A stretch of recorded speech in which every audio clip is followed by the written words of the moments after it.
Selamat pagi dan salam sejahtera, salam Malaysia Madani. Perkenalkan, nama saya Nurhaiza Anak Perempuan Tatoy, tingkatan 3 dan 5 daripada Sekolah Kebangsaan Satak, K9. Ingin menceritakan novel yang bertajuk Wajah Seorang Wanita yang ditulis oleh S. Othman Kelantan yang diterbit pada tahun 2004. Mengandungi halaman 454 halaman.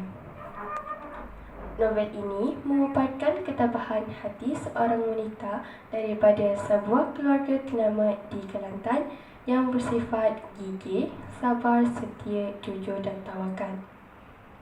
Bermula dengan penghijrahan keluarga di bandar ke desa dan diikuti dengan beberapa peristiwa sedih dan menyayat hati yang berlaku di hadapan mata, seperti kematian ayahanda tersayang, kematian anak-anak seorang demi seorang, dan akhir sekali kematian suami tercinta sewaktu menjelang pendudukan Jepun di Kelantan.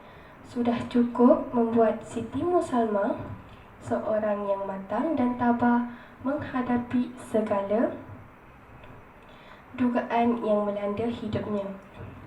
Sebagai seorang wanita, Siti Musalmah bagaikan tidak tertanggung menghadapi segala cabaran seperti kerangkusan tentera Jepun, dugaan hidup sebagai seorang janda, desakan untuk menyara keluarga yang besar dari selok-belok dunia dengan segala ragam manusianya.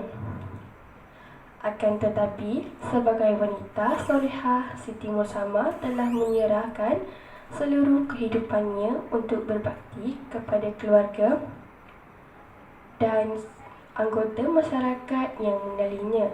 Sebagai pengajaran, tuntasnya sebagai seorang wanita haruslah tabah mengarungi liku-liku kehidupan. Semoga kisah ini menjadi teladan kepada para pembaca. Sekian, terima kasih.